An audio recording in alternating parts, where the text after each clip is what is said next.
fulltime.islam. Don't forget to subscribe.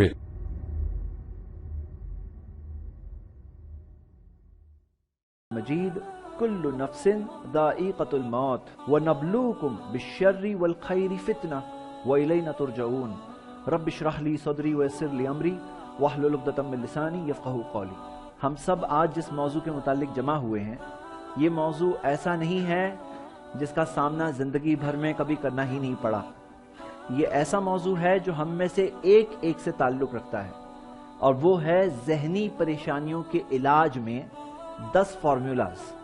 ہم قرآن اور حدیث کی روشنی میں انشاءاللہ 10 ایسے فارمولا دیکھیں گے جو فارمولا اگر کوئی شخص اپنی سوچ کا حصہ بنا لے، اپنی تھنکنگ کا حصہ بنا لے، تو پرابلمز تو آنے ہیں، ایسا نہیں ہے پرابلمز نہیں آئیں گے، یہ فارمولے معلوم کرنے سے پرابلم نہیں آئیں گے ایسا نہیں، لیکن پرابلمز آنے کے باوجود، مشکلیں پریشانیاں آنے کے باوجود کیسے ایک انسان انہیں فیس کرے، ان کا سامنا کرے، کیسے ان مشکلوں کے باوجود کامیاب ہو جائے، یہ چیزیں قرآن و حدیث کی روشنی میں ہم انشاءاللہ دیکھیں گے اور ان پر غور کریں گے۔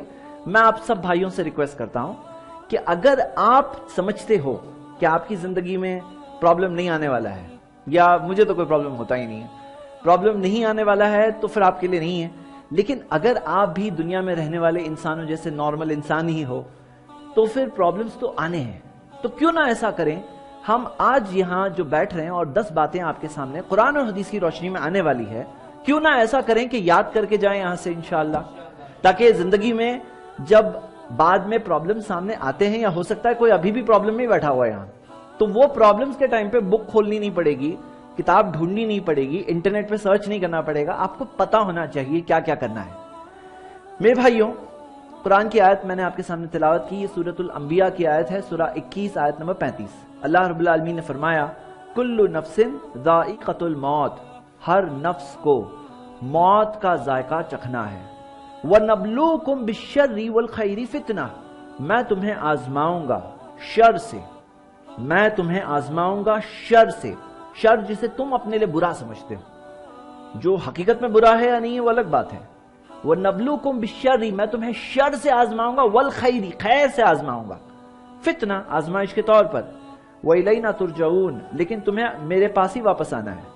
میرے بھائیوں، اس آیت میں ہمیں پتا چلا کہ آزمائشیں تو آنے والی ہیں، یہ جو جگہ ہے دنیا، یہ دار الابتلاء، دار الامتحان، ایگزامینیشن ہال ہے، یہاں پر صرف اچھے لوگوں پہ پریشانیاں نہیں آتی ہیں، اچھوں پہ بھی آتی ہیں، بروں پہ بھی آتی ہیں، لیکن یہ بتاؤ، آپ سے سوال پوچھ رہا ہوں کہ زیادہ پریشانی اور آزمائشیں، سب سے مشکل آزمائش کن پہ آتی ہے؟ ہاں، اچھے لوگوں کے پر یا برے لوگوں پر؟ تو ہم دیکھتے ہیں آزمائشوں میں سب سے ڈیفیکلٹ امتحان اللہ تعالیٰ نے کن کا لیا؟ انبیاء کا، پھر ان سے کم، پھر ان سے کم، پھر ان سے کم۔ اب لوگ اس میں ایک بہت ہی غلط بات بولتے ہیں، کیا بولتے ہیں؟ اور کچھ لوگ بولتے نہیں ہیں تو کم سے کم سوچتے ہیں، کیا بولتے ہیں؟ بولے بھائی ایمان زیادہ ہوگا تو آزمائشیں بھی زیادہ آئے گی، تو زیادہ ایمان نہیں چاہیے تاکہ آزمائش بھی زیادہ نہیں آئے۔ اعوذ باللہ۔ چلیے فیس ٹو فیس دیکھیں گے سوال کو، کیونکہ سوال اگر کہیں ہے اور وہ چیز اگر اٹک رہا ہے گلے میں کانٹے کی طرح تو اس کو حل تو کرنا پڑے گا، پھر ہی ہم آگے بڑھ سکتے ہیں۔ میرے بھائیوں، پریشانی آنا ایک بات ہے، پریشان ہونا دوسری بات ہے۔ جیسے مثال کے طور پر ایک ہیلدی آدمی، اسے سردی ہو گئی تو بولے سر صرف سردی ہوئی ہے، لیکن کوئی شخص ہے جسے بہت جان لیوا کوئی بیماری ہے، اسے سردی ہو گئی، یا جس کا ڈیفنس سسٹم باڈی کا خراب ہو چکا ہے، اسے سردی بھی ہو گئی تو سردی بھی اس کے لیے بہت خراب ہو گئی بات۔ تو ہم دیکھتے ہیں کہ ایک عام آدمی ہے، اگر مان لو کسی کوئی اگر آ کر آپ کے سامنے ایک بہت بھاری وزن آپ کے اوپر رکھ دے، تو کوئی عام آدمی، نارمل سا آدمی ہے، بہت بھاری وزن آ جائے گا، وہیں پہ ڈاؤن ہو جائے گا، لیکن ایک پہلوان ہے، اٹھا کے رکھ دیتا ہے، کچھ ہوتا نہیں اسے، پہلوان ہے نا وہ۔ تو ہوتا کیا ہے میرے بھائیوں، جب ہمارا ایمان مضبوط ہوتا ہے تو پریشانی آنے کے باوجود پریشان نہیں ہوتا ہے آدمی، اور یہ ہوا نبیوں کے ساتھ۔ آپ دیکھیے اللہ کے رسول محمد صلی اللہ علیہ وسلم پر کتنی آزمائش آئی، پیدا نہیں ہوئے تھے، کس کا انتقال ہو گیا؟ والد صاحب کا انتقال ہو چکا ہے، ہاں 6 سال کی عمر ہوئی، والدہ کا انتقال ہو گیا، دادا سنبھال رہے تھے، 8 سال کی عمر ہوئی، دادا کا بھی انتقال ہو گیا۔ دیکھیے آپ پوچھئے کسی سے جو یتیم پیدا ہوئے، بڑے ہوئے، ان سے پوچھو ان کی زندگی ڈسٹرب گزرتی ہے، زندگی بالکل نارمل نہیں رہتی ہے۔ ہم دیکھتے ہیں کہ اللہ کے رسول محمد صلی اللہ علیہ وسلم کو اللہ تعالیٰ نے نبی بنایا، سب سے پہلی گالیاں سننی پڑی تو خود کے ہی رشتہ داروں کی طرف سے سننی پڑی۔ ایک سچے انسان کو جب جھوٹا کہا جائے، اس پہ شاعر ہونے کا الزام لگایا جائے، اس پہ جادوگر ہونے کا الزام لگایا جائے، بہت تکلیف ہوتی ہے۔ ایک ہوتا ہے کوئی جھوٹا آدمی ہے، لیکن ایک ہوتا ہے کہ ایک سچے انسان پر یہ الزام لگے۔ ہم دیکھتے ہیں کہ ان کی بیٹیوں کو طلاق دیا گیا اسلام کی وجہ سے۔ پوچھو کسی والد سے جس کی بیٹی کو طلاق دیا گیا ہے کیا بیتتی اس پر۔ ہم دیکھتے ہیں کہ اللہ کے رسول محمد صلی اللہ علیہ وسلم کے سارے بیٹوں کا انتقال بچپن میں ہی ہو گیا۔ پوچھو کسی سے کسی کے بچے کا انتقال ہوا ہے تو پوچھو کیا بیتتی ہے دل پر۔ ہم دیکھتے ہیں کہ ایسا بھی ہوا کہ بیٹے کا انتقال ہوا، وہاں خوشیاں منائی لوگوں نے، مشرکوں نے۔ ہم دیکھتے ہیں کہ اللہ کے رسول محمد صلی اللہ علیہ وسلم آخر میں پہنچے مدینہ تو وہاں پر یہودیوں کی چالیں، ان کا الگ ٹینشن، منافقوں کا الگ ٹینشن۔ احد کے اندر 70 صحابہ آنکھوں کے سامنے شہید ہوئے۔ ہم دیکھتے ہیں کہ یہ ساری پریشانیوں کے باوجود ہمارے نبی محمد صلی اللہ علیہ وسلم وہ نبی ہے جنہیں انسائکلوپیڈیا برٹانیکا نے بھی ایکسپٹ کیا ان the 14th edition۔ محمد صلی اللہ علیہ وسلم وہ supremely successful on both the secular and religious level۔ وہ ہم دیکھتے ہیں کہ ان تمام مشکلوں کے باوجود سب سے بڑے مثالی کردار انسانوں کے لیے بنے، پریشانیوں کے باوجود پریشان نہیں ہوئے۔ اور ہم دیکھتے ہیں کہ قرآن میں ایک اور آیت ہے جہاں اللہ تعالیٰ نے ہمیں بتایا کہ آخرت میں اللہ تعالیٰ نیک بندوں سے کہے گا یا ایتھا النفس المطمئنہ، اے مطمئن نفس۔ نیک بندوں سے کیا کہا جائے گا؟ اے مطمئن نفس۔ یہ نہیں کہا جائے گا اے پریشان۔ پریشانیاں تو آئی، آزمائشیں تو آئے، لیکن پریشان نہیں ہوا۔ تو میرے بھائیوں پریشانی تو آنے والی ہے۔ کیا آپ یہ چاہتے ہو کہ آپ کے پاس کوئی ایسی چیز ہو جس سے کہ ایک انسان مضبوط ہو، اسٹرانگ ہو؟ کیونکہ مضبوط انسان وہ ہے، وہ نہیں جو لوگوں کو طاقت سے پچھاڑ دے۔ اب حالات ٹینشنز کے باوجود ایک انسان مضبوطی سے اس کا سامنا کر پائے تو وہ انسان اصل معنی میں مضبوط انسان ہے۔ اگر آپ چاہتے ہو میرے بھائیوں تو زندگی تو جینی ہے، زندگی میں چوائس نہیں ہے ہمارے سامنے کہ نہیں جیوں یا جیوں۔ کیا آپ کو پتا ہے کتنے سارے لوگ ہیں آج جو خودکشی کر لیتے ہیں پرابلمز میں؟ ہم دیکھتے ہیں کہ ورلڈ ہیلتھ آرگنائزیشن بتاتا ہے ہر 2 سیکنڈ میں ایک انسان خودکشی کرتا ہے، اٹیمپٹ ہر 2 سیکنڈ میں۔ دنیا میں جو سٹیٹسٹکس ہے اس سے کیلکولیشن جب کرتے ہیں تو پتا چلتا ہے 2 سیکنڈ گزرے ایک آدمی نے خودکشی کوشش کر لی دنیا میں۔ ہر 2 سیکنڈ میں ایک انسان خودکشی کرنے کی کوشش کرتا ہے۔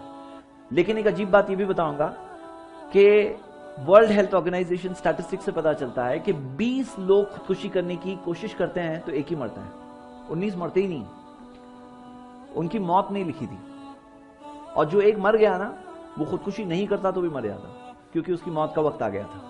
تو جو لوگ سمجھتے ہیں نا میں تو اپنی جان دے دوں، بھائی جان دینا تمہارے ہاتھ میں ہی نہیں ہے، تم کوشش کر سکتے ہو لیکن مرو نہیں مرو اللہ کے ہاتھ میں۔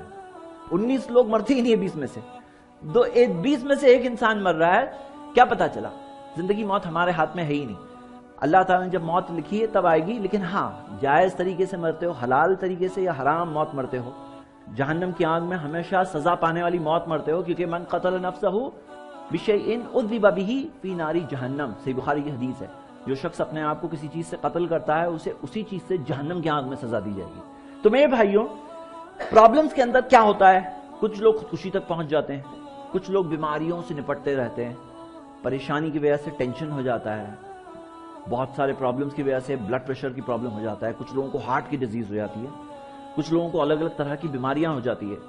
ہم دیکھتے ہیں کہ کچھ لوگ ہوتے ہیں جو ٹینشن اور پریشانی اور غم کی وجہ سے وہ لوگ گناہوں میں چلے آتے ہیں، وہ اللہ کے تعلق سے مایوس ہو جاتے ہیں، وہ گناہوں کی زندگی چن لیتے ہیں۔ شیطان کو بہت اچھا لگتا ہے جب آدمی غم میں پڑے آتا ہے۔ غم جو ہے حزن، غم، قرآن میں کہیں اس کی تعریف نہیں کی گئی۔ غم جو ہے یہ غم لینا نہ لینا یہ ہمارے اوپر چھوڑا گیا ہے، اللہ تعالیٰ نے ہمیں اختیار دیا۔ آزمائش آئے گی لیکن آزمائشوں کے اندر بھی کیسے ہم اس چیز سے بچیں، ہمیں طریقہ ہمیں اللہ کے رسول محمد صلی اللہ علیہ وسلم نے بتایا، قرآن و حدیث میں ہمیں ملتا ہے، تو بتایا جو ملتا ہے وہ ہے اس کے خلاف کیسے بچیں۔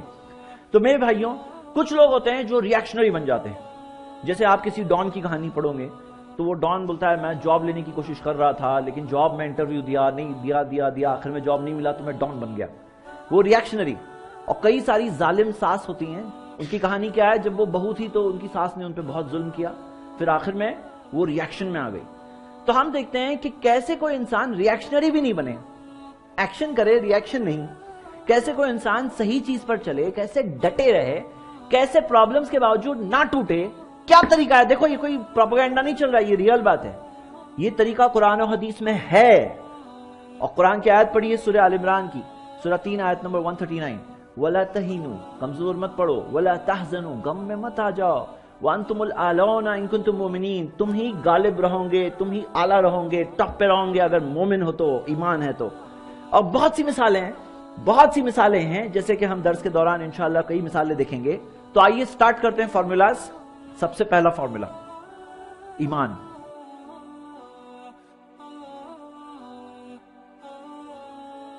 اگر آپ چاہتے ہیں کہ آپ کو اسلام سرچ کے نیو ویڈیوز کے بارے میں اطلاع ملے تو آپ اسلام سرچ کے چینل کو سبسکرائب کریں، موبائل یوزرز سبسکرائب کریں اور بیل بٹن دبائیں۔